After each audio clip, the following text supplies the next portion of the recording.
Selamat malam, kembali lagi bersama channel Tutur Niskala. Episode kali ini, kita akan bercerita tentang kisah seseorang yang berurusan dengan gamang. Cerita ini ditulis oleh akun Twitter @iamjayasastra. Mau tahu apa itu gamang? Dan bagaimana kisahnya? Langsung saja, ceritanya mulai dari sini. Tahun 2018, aku baru mengenal Intan. Saat itu tanggal ulang tahunnya tinggal menghitung bulan. Namun aku belum ada pegangan. Saat itu aku berinisiatif untuk ikut bekerja kasar, di kantor pertanahan Kabupaten Badung, di mana aku menjadi seorang surveyor.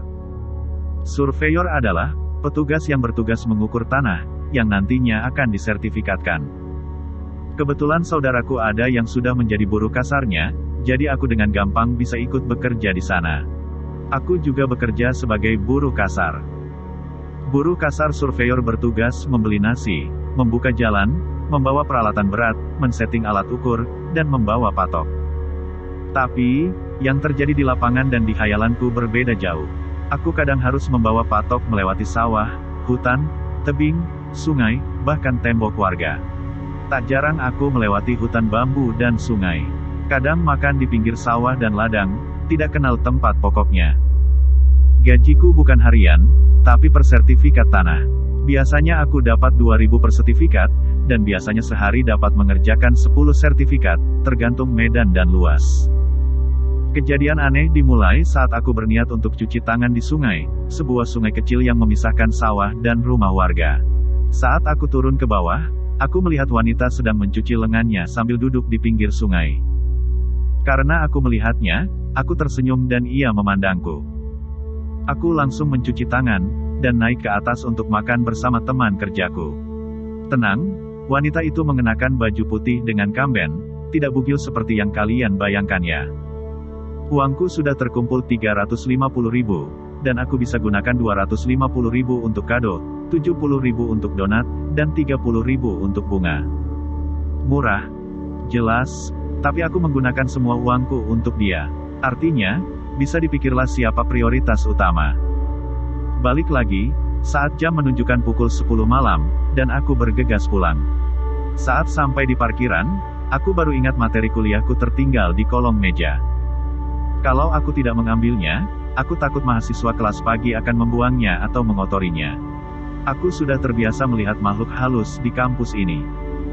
Aku pun berlari ke kelas lantai 2, di mana saat itu gedung sudah sepi dan lampu sudah mati. Saat aku sudah sampai di kelas, aku tidak menghidupkan lampu senter HP. Aku langsung ke bangku dan ambil buku. Aku buka tasku, aku masukkan bukunya. Kalau dihitung-hitung sekitar 2 menit aku di kelas sepi dan gelap itu sendiri. Saat aku keluar kelas, aku melihat ke dalam kelas, aku lihat wanita dengan kulit hitam, dan rambut acak-acakan, duduk di bangkuku sambil menolehku. Aku berjalan cepat, sambil berpikir. Anjing setan mana lagi ini? Saat aku turun tangga, aku menoleh ke atas, dan melihat ada siluet makhluk itu sudah ada di depan tangga dan bersiap turun. Aku diikutin. Gumamku. Akhirnya aku sedikit berlari, dan aku memberhentikan langkahku di tengah lapangan basket, lalu berbalik badan cepat. Aku melihat dia berdiri di balkon, bukan berdiri di lantainya, tapi di tembok balkonnya. Aku berteriak. Lompat aja lo.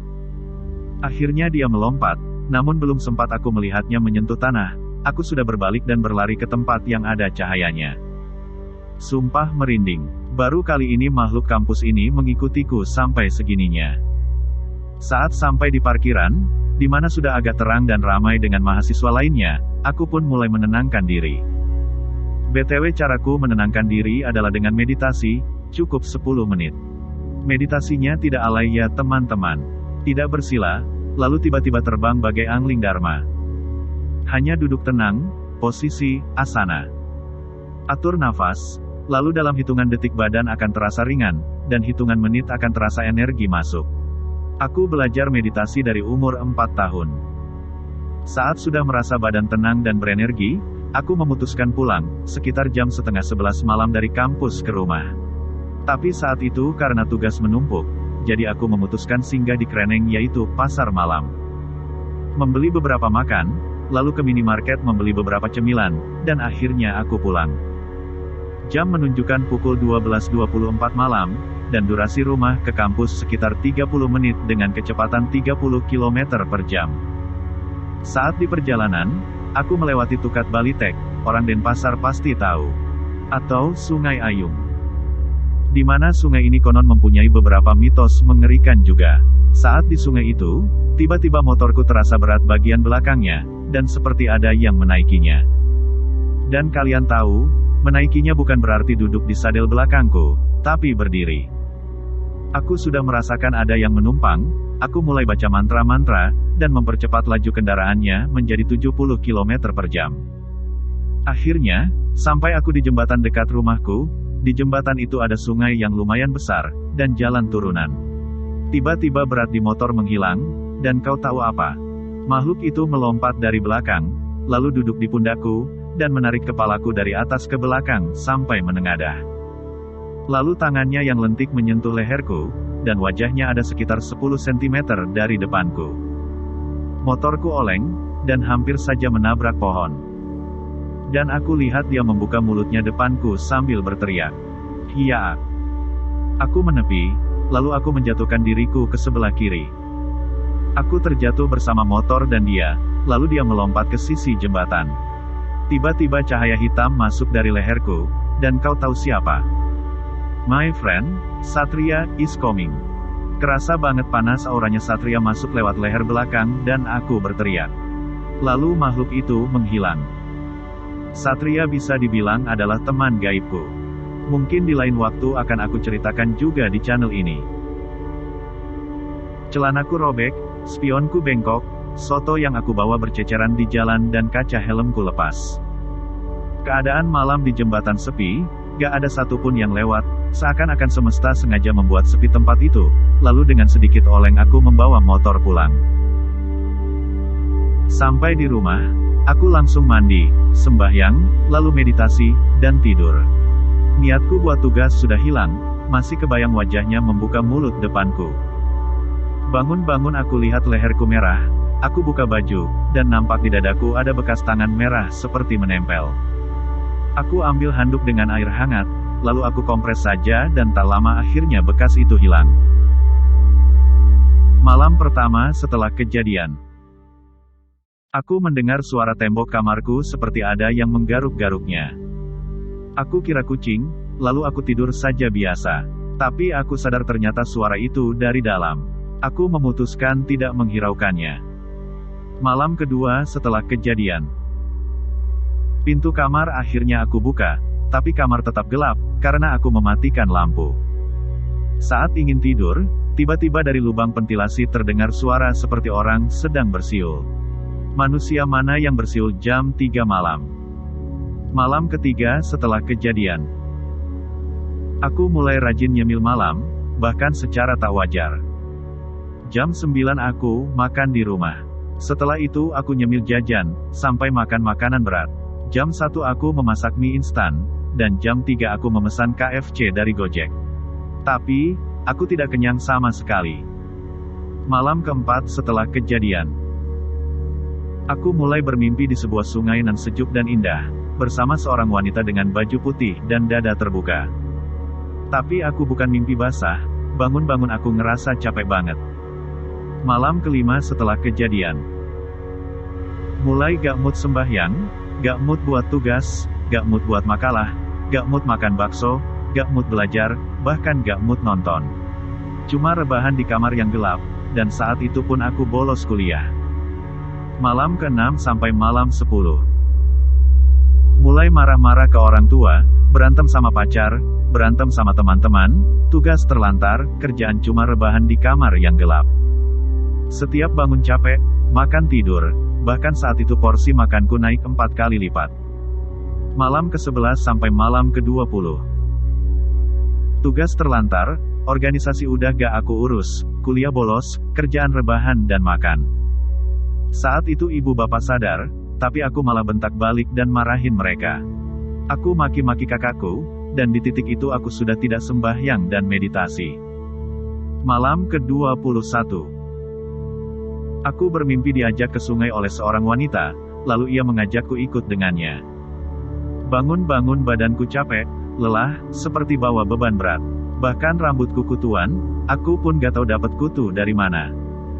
Hari ke-22. Aku mulai sadar sedikit, dan aku memutuskan mengunjungi guruku di Ubud. Guru spiritualku. Sore hari, saat mau berangkat ke tempat guruku, aku merasa malas banget, bahkan pakai kamben saja males, tapi aku paksakan saja. Membawa motor sudah sedikit oleng, pikiranku kemana-mana dan kalian tahu. Tepat di depan rumah guruku, aku hampir ditabrak motor, karena aku nyebrang sembarangan. Aku tidak melihat motor itu, tinggal jarak beberapa meter saja dari motorku, dia berhasil berhenti dan aku juga tiba-tiba berhenti. Aku memohon maaf, lalu pamit masuk ke dalam rumah guruku. Sampai di sana guruku melihatku, dan mengatakan, "Aduh ganteng sekali sampai diglendotin." Dalam hati aku berkata, "Anjay, ternyata selama ini kamu nyangkut di badanku." Langsunglah aku ceritakan ke beliau, dan beliau bilang, "Kamu sempat ke sungai?" Awalnya aku membantah, tapi beliau tetap ngotot. "Kamu sempat ke sungai?" Akhirnya aku ingat, sungai tempat aku kerja dulu, dan mengakuinya. Akhirnya aku diruat, sedikit terjadi konflik. Karena hantu itu memasuki tubuhku. Kata pembantu guruku, aku berteriak-teriak seperti wanita, dan cekikikan. Saat ritual pembersihan usai, aku lemas kayak ada yang hilang gitu aja, tapi energiku kembali saat diberikan tirta oleh guruku. Aku tak bisa menjelaskan ritual pembersihannya kayak gimana, karena posisiku kesurupan. Dan saat selesai ritual aku mendapat tugas, tahu apa tugasnya? Membawa tempurung kelapa berisi sesajen, uang, telur, dan potongan rambutku.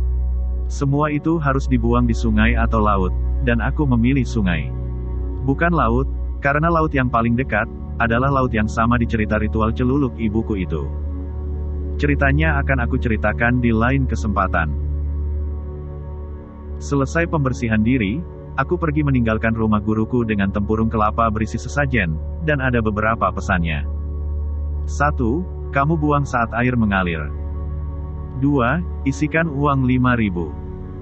3. Jangan sampai rambutmu jatuh dari tempurung itu. 4. Cepat pergi dari sungai setelah membuangnya. Jam 10 malam, aku mencari sungai di daerah Gianyar, dan nemu satu tukat atau sungai yang lumayan ada airnya, serta dekat dengan jalan. Aku mulai mengambil ancang-ancang dengan memasukkan uang 5.000 ke dalam tempurung itu, lalu bersiap menjatuhkannya sambil mengatakan, "Hei, aku pulang." Saat itu juga aku buang kelapa itu, dan kalian tahu. Sesosok wanita melompat dari belakangku, dan langsung masuk ke air. Aku langsung berbalik, dan berlari ke arah motor. Saat di atas motor, aku menstarter tangan motorku, tapi gagal. Akhirnya starter kaki berkali-kali, sambil melihat ke sungai. Aku melihat wanita memegang tempurung itu, sambil menjilatnya dengan mata yang melotot. Motorku belum hidup, dan aku menyadari satu hal, dia sadar bahwa yang dipegangnya bukan aku. Lalu dia melotot ke arahku dengan tatapan tajam. Akhirnya motorku hidup, dan aku langsung masukkan gigi satu di motor, dan aku mendengar suara orang berlari dari belakang. Iya, Gamang itu mengejarku lagi. Aku gas, tapi suara itu terasa semakin dekat. Tiba-tiba, bayangan besar menabrak badanku dari depan, dan menembus badanku. Ternyata dia Satria. Kata Satria, dia akan gelut sama itu Gamang, dan aku ngegas ninggalin dia. Sampai di rumah, aku langsung mengambil abu dan beras kuning, lalu menaburkannya ke depan rumah. Aku mulai bercerita ke orang tua semua yang aku alami, kecuali dikejar sama Gamang, dan tak lama Satria mulai muncul di kamarku. Dia berkata, "Everything is okay." Saat itu aku mulai bisa buat tugas lagi, tidak kalap makan, kembali sembahyang, dan kembali meditasi. Kebayang kalau aku tak sadar saat itu, mungkin aku sudah masuk berita dengan headline, "Seorang mahasiswa frustasi ditemukan tenggelam di sungai." FYI. Seperti yang dijelaskan guruku, Gamang adalah sesosok makhluk halus atau jin yang tinggal di sungai, lembah, jurang, tempat yang kotor atau lembab, dan berparas cantik jika sedang menggoda. Tapi wajah aslinya adalah buruk rupa. Yang dia sukai adalah lelaki yang ganteng jiwa raganya. Kebetulan kata guruku, jiwaku lebih ganteng dari raga. Tidak menepis, beberapa bulan setelah ini aku diajak pacaran sama kuntilanak Jakarta, tapi sekarang sudah bersih kok. Jadi Gamang ini akan menarik si orang ganteng untuk diajak menjadi pasangannya di dunia lain. Dengan cara menenggelamkannya atau hilang begitu saja di hutan, sungai, dan lain-lain. Demikian cerita ini berakhir. Semoga kita bisa mengambil sisi positif dari cerita ini. Terima kasih sudah menonton. Jangan lupa like, komen, share, dan subscribe.